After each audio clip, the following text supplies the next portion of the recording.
Monsoon सत्र से पहले योगी कैबिनेट की बैठक, विकास कार्यों को रफ्तार के लिए अनुपूरक बजट के प्रारूप को मिली मंजूरी। यूपी विधानसभा का मॉनसून सत्र आज मंगलवार से शुरू हो रहा है। इससे पहले कल शाम योगी कैबिनेट की बैठक बुलाई गई। सीएम योगी के आवास पर शाम 7 बजे से बैठक हुई। सीएम योगी की अध्यक्षता में होने वाली बैठक में कई मंत्री शामिल हुए। बैठक में कई अहम प्रस्तावों को मंजूरी मिली है। इस दौरान अनुपूरक बजट के प्रारूप को लेकर भी चर्चा हुई। राज्य विधि आयोग ने जनसंख्या नियंत्रण कानून का मसौदा राज्य सरकार को सौंपा। उत्तर प्रदेश के राज्य विधि आयोग ने जनसंख्या नियंत्रण कानून का मसौदा सोमवार को राज्य सरकार को सौंप दिया। मसौदे की कॉपी आयोग के अध्यक्ष आदित्य मित्तल ने मुख्यमंत्री योगी आदित्यनाथ को सौंपी। बता दें कि बीते दिनों मुख्यमंत्री योगी आदित्यनाथ ने कहा था कि प्रदेश के विकास के लिए जनसंख्या वृद्धि दर को नियंत्रित करना जरूरी है।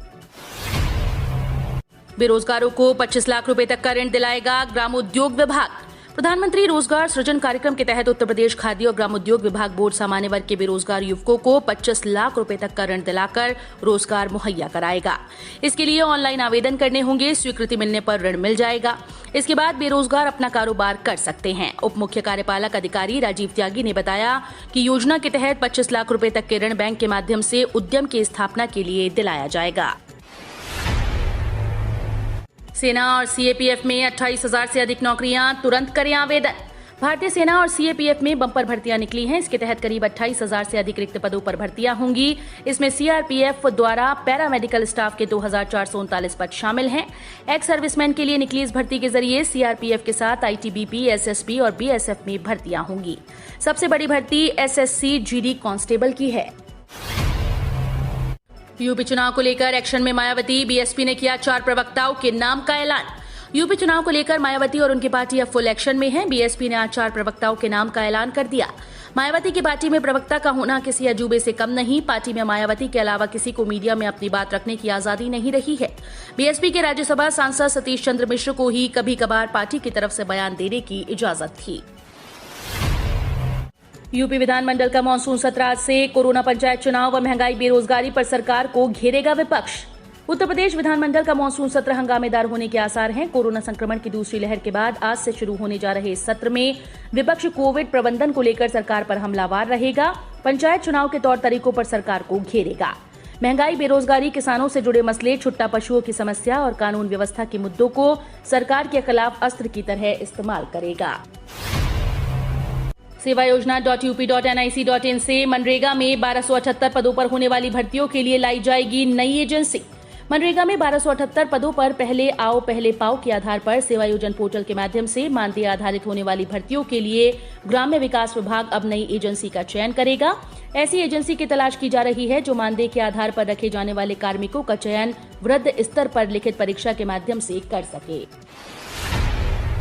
सावन के अंतिम सोमवार काशी विश्वनाथ मंदिर में आस्था का सैलाब। इंद्र ने भी किया जलाभिषेक। सावन के अंतिम सोमवार को काशी विश्वनाथ मंदिर में आस्था का सैलाब दिखाई दिया। सुबह से ही कई किलोमीटर लंबी कतार बाबा के दर्शन को लग गई। इस दौरान रुद्राक्ष श्रृंगार से बाबा का मंदिर आकर्षण का केंद्र बना। भगवान इंद्र ने भी बाबा का जलाभिषेक किया। दोपहर 1 बजे तक जहां लोगों को तीखी धूप ने परेशान किया, वहीं करीब 1:45 बजे झमाझम बारिश ने भीषण गर्मी से राहत दी। टीजीटी, सामाजिक विज्ञान और उर्दू समेत 4 विषयों के आंसर की जारी।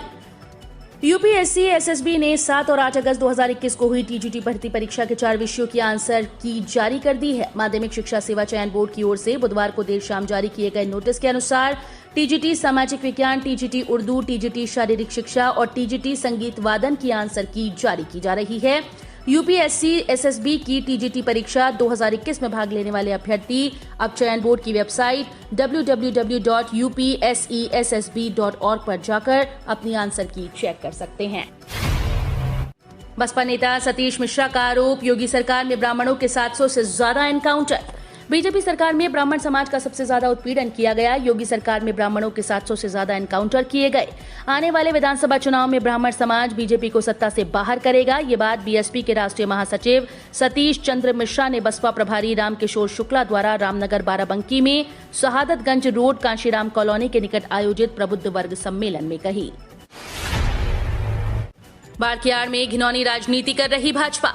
बहुजन समाज पार्टी सुप्रीमो मायावती ने उत्तर प्रदेश में सत्तारूढ़ भारतीय जनता पार्टी पर बाढ़ की आड़ में बसपा के प्रबुद्ध वर्ग सम्मेलनों पर बाधा पहुंचाने की घिनौनी राजनीति करने का आरोप लगाया।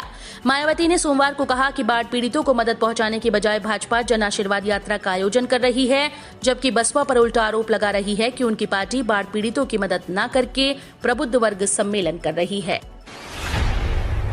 दूसरी शिफ्ट में छात्रों की सहमति नहीं, टीचर और स्कूल मैनेजमेंट परेशान। स्कूल्स को 2 पालियों में चलाने को लेकर माध्यमिक शिक्षा में सबसे ज्यादा परेशानियां सामने आ रही हैं। स्कूल्स में पहली पाली में ही अभिभावकों की सहमति बहुत कम आई, तो दूसरी पाली के लिए अधिकांश स्कूल्स में एक भी सहमति नहीं। ऐसे में स्कूल प्रधानाचार्य और शिक्षक शिक्षिकाएं सभी परेशान हो रहे हैं। महिला शिक्षिकाएं सबसे ज्यादा समस्या में हैं कि 16 क्लास किस तरह से पढ़ाना संभव हो पाएगा।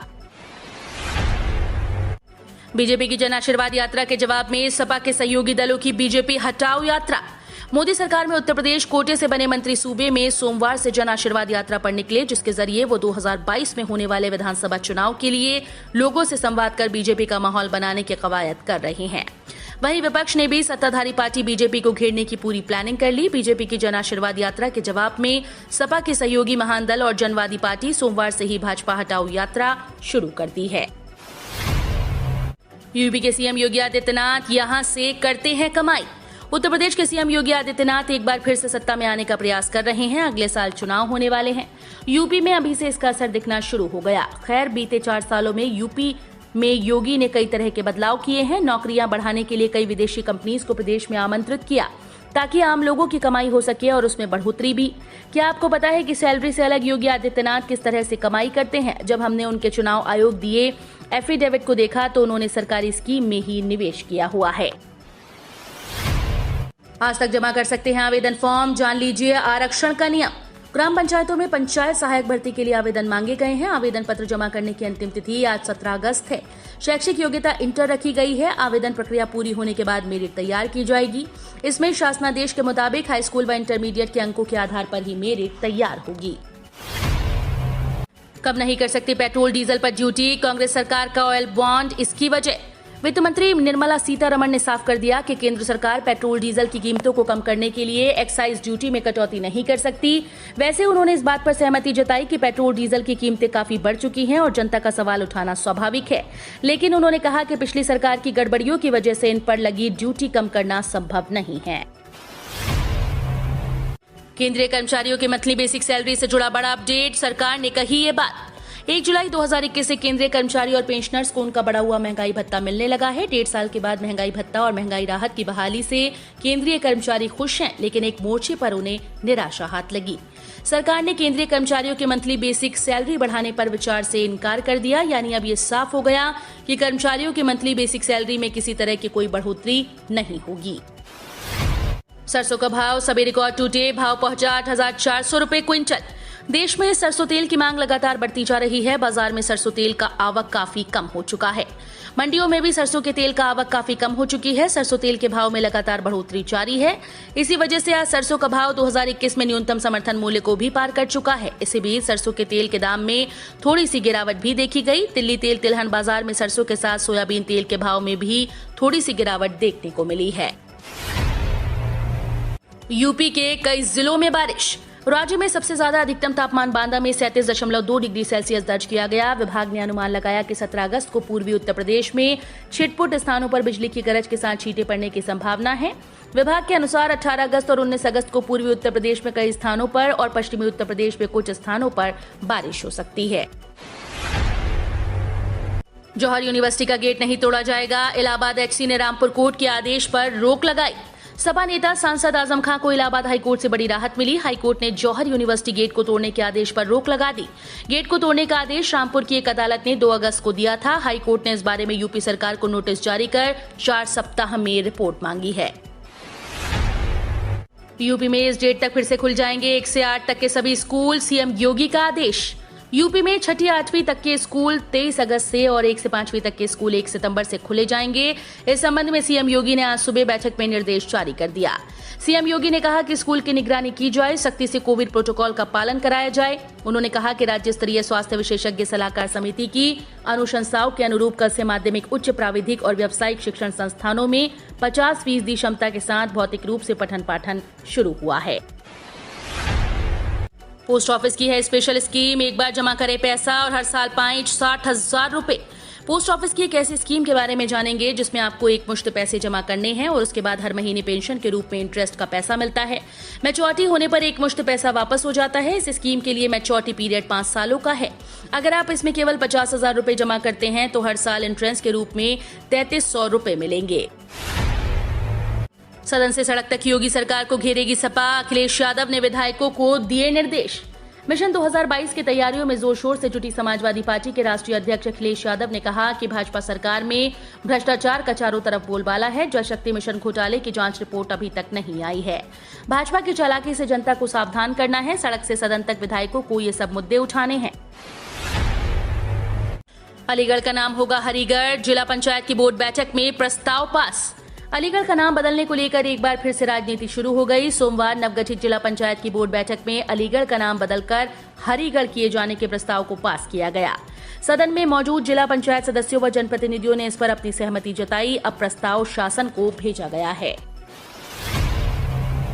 यूपी के 17 और जिले हुए कोरोना मुक्त, एक्टिव केस 419। यूपी में तेजी से कोरोना खत्म हो रहा है। अब 17 और जिलों में कोरोना का एक भी केस नहीं बचा।